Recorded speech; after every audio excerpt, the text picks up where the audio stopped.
Hey, what's going on, guys? My name's Tyler. Welcome to King Kubash, my new YouTube channel for Civ videos. Our first little endeavor here is the Battle of Europe that I'll be commentating with my good friend. Hello, We got this idea from the Battle Royale series on Reddit. I encourage you guys to check it out. I'll probably put like a link in the description or something like that. It's basically a AI-only battle between 61 civs, and I thought that was pretty cool. But I don't have a nice enough computer to run 61 civs on one game, so we're just gonna do 21. And we will make it in medieval Europe, because I like the Middle Ages. I've always kind of found it interesting. So, that's what we're going to do. It's basically kind of like a recreation of what was going on in Europe during, like, I don't know, roughly 1400s. So let's get right into it. So the map we're going to be using is Play Europe Again, Brave New World Edition by Remiga. I encourage you guys to check it out. It's pretty cool. I like how the resources are very balanced, and it's got everything from the British Isles to Mesopotamia to Egypt, so I thought it'd be perfect for this occasion. Also, for some ground rules for the Civ tournament, we're going to have technologies capped at the Renaissance era, just to make it more like medieval Renaissance kind of theme. We're also eliminating city-states and happiness from the game. Alright, so for our list of civs, starting out with this list, we have Ireland, then Spain, Morocco, France, Byzantium, which is the Eastern Roman Empire, Israel, the Ottoman Empire, the Turks, the Papal States, and that has a spawn location of Rome. The Khanate of Sibir, which is going to be the Mongolian Empire, they're going to spawn in the Georgian region next to the Caspian Sea. We have England, the Ayyubid dynasty, the Timurid dynasty, Denmark, Sweden, Norway, Muscovy, which is the Principality of Muscovy, and their capital city is going to be Moscow, so where Russia is. Iceland, the Holy Roman Empire, and their spawn is going to be in Central Europe, where modern-day Germany is. Poland, Hungary, and Wallachia, which is Vlad the Impaler. So for the Egyptian/Palestinian portion of the map, we're going to see the Ayyubids settling on the Nile, and we're going to see Israel settling very close to the Mediterranean. This part of the map is going to be really a battle over resources and national wonders. We have Mount Sinai, which produces +8 faith, and then we're going to see Solomon Mines, which produce +6 production, I believe.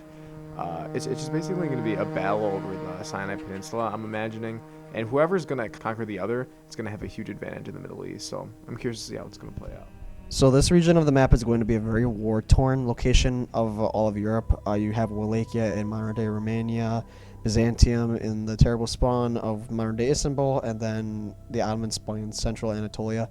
And as far as Wallachia and the Ottomans go, it's pretty much going to be a race to conquering Constantinople, and whoever does conquer this capital city is going to have a huge advantage towards future expansion and defending their empire. All right, up next we have Scandinavia.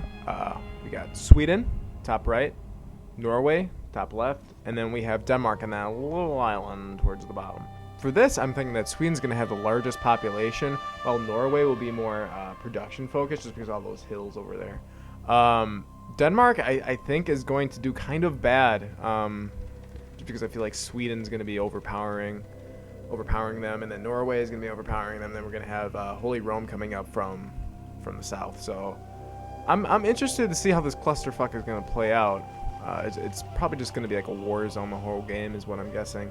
So next up, we got Central Europe. This is going to be probably the political hotspot of the map, because we have all of the major powers like England, France, Holy Rome, and Denmark.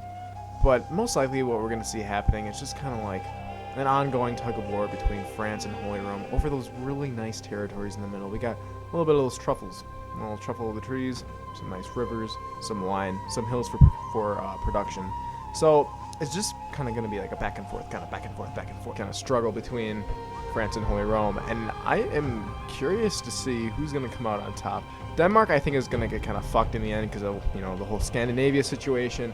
But I think the big three, honestly, in Europe is going to be England, France, and Holy Rome. And it's all going to come down to who gets those resources, Alright, so the Timurids, they have good geographic isolation in relation to everyone else on this map. They're going to have abundant food resources from the Mesopotamian region, and they're also going to have very good production sources with their hills to the north. So kind of the same spiel for Morocco as the Timurids. Morocco has a really good geographic isolation compared to pretty much the main body of Europe. They're going to have a good advantage with their kiboshes. Hopefully the AI decides to build kiboshes on the desert tiles, and they're going to get a lot of good gold and culture and food from those tiles, and they're going to expand to pretty much all of North Africa and they're going to have good access to the Gibraltar and maybe even conquer Spain and the Iberian Peninsula. Next up is the British Isles. I'm counting 9 rivers. So the Khans are definitely up there for candidates for winning the game. They have an awesome spot in relation to everybody else. They have the most expansion room for any civilization, and I honestly see that they're going to steamroll all of Europe. They're going to be able to spawn all up and down the Ural Mountains, and that's where the AI is probably going to gravitate because of their advantage with the tundra tiles. They're going to take down Moscow, Poland. There's no limits to their expanse. Iceland is fun. So Muscovy is going to do very well because they're spawning in Central Eastern Europe, and they're basically just going to have a lot of room to expand. And with no happiness, they're going to have endless cities and endless city expansion. So there's really no deterrence to their military might besides the Khans. Dun, dun, dun. With the absence of Portugal, there's really no excuse for Spain not to do outstanding. They have all the resources. They have all the food tiles, all the hill tiles, and they even have mountains to protect them from France. I really see no reason that Spain will do bad in this game unless the AI just chooses to be really lazy. They're perfect for a turtling civilization, and they should do well overall. Next up, we got the Italian boot. The only real civ we have over there in that region is the Papal States. So they're gonna have a lot of good stuff going for them. They got all the citrus fruits, got a little wine. I see some marble over there, some stone. They're gonna have a lot of resources, and they're gonna be on the sea. So we're gonna probably see some big navies coming from Papal States. So I'm curious to see how that'll play out. Okay, next up we have Central / I guess Eastern Europe. We have Poland, Hungary, and the Holy Roman Empire. Basically, all 3 of these civs have good spawns. They have the resources, and it just all comes down to what the AI is going to do. And without further ado, I've got about all the numbers that I can handle at this point. So what do you say we see who our deadliest warrior is? I'm looking forward to it. Let's lock and load. Alright, starting off our Battle of Europe, we see London selling their first city, Dublin selling their first city. Alright, so in Central Europe, we see France founding Paris right away, and then we also see Holy Rome founding Aachen right away. Alright, we're seeing Spain kind of hunkering down with Madrid over there. It's looking like a pretty tasty city. Morocco founded their capital city, and that's really good. That's good for them. I feel like that's a good foreshadow to their potential. Immediately after founding the capital city of Cairo, the Egyptians woke up the next morning and said, I smell Jews to the northeast. So we got the Timurids. They're doing their thing up. They've got 2 farms going already. Good for them.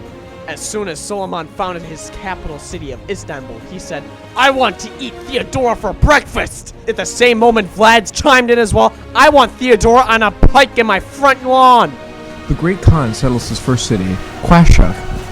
Muscovy has founded their capital city of Moscow. They have plenty of wheat, so they're definitely going to have a lot of sex and babies. Norway has successfully founded Oslo, and Sweden has successfully founded Stockholm, and Denmark has successfully founded Copenhagen. However, they are sending their laborers down to the Netherlands, where there are no Danish territories. Okay, now time for the dirty grimes. We see Poland establishing Warsaw successfully, and then we have Budapest popping up a little bit in the south. So Rome is successfully founded. However, it is founded upon a lie, because Rome is not a coastal city, but we're just going to give it to them anyways, because they're probably not going to do too good. Yeah, so we're not going to talk about Iceland for a while, just because they kind of suck dick a little bit. Central Europe is looking A-okay so far. Paris and Aachen, they both have 3 citizens already, and Denmark is making a very foolish decision by sending their worker down to the Netherlands. We're seeing steady population growth going on in Central Europe. We see Warsaw with 3 citizens, Budapest with 2. I have a feeling Budapest will catch up if they manage to grow that marsh tile we see to the left over there. The Timurids have already finished their first 2 farms, and looks like they're moving on to 2 new mines. So, good population, good production. It's a quality start. Hey! See an Ayyubid scout scouting out the prospects of the Sinai Desert. Looks like they're going to come in contact with Jerusalem very soon. We see Rome's population skyrocket to already 4 citizens, the largest population in the world as of right now. Right now we see Dublin take the population lead against Britain. In Spain we see one of the first luxury resources utilized, silver. So we see Spain making that dollar. Yeah. We see the Timurids embarking a scout across the Tigris River. Oh boy. I did not see that. Paris and Aachen both have populations of 5 citizens. That's a pretty big doozy. Meanwhile, on the Scandinavian front, we see Norway falling behind in the population race against Denmark and Sweden. However, they do have a lot more mines, a lot more outlets for productivity. Much more than Sweden, much more than Denmark. So this can be interesting to see how this plays out. Meanwhile, in the Balkans, we see Targo Viste taking the lead in population. Look at that fertile farmland. It's really nice. We see our first form of contact in the Middle East between these 3 scouts. Looks like the Khans have already pumped out the first settler of the game. In addition, we see a settler in Jerusalem migrating towards the Sinai Peninsula.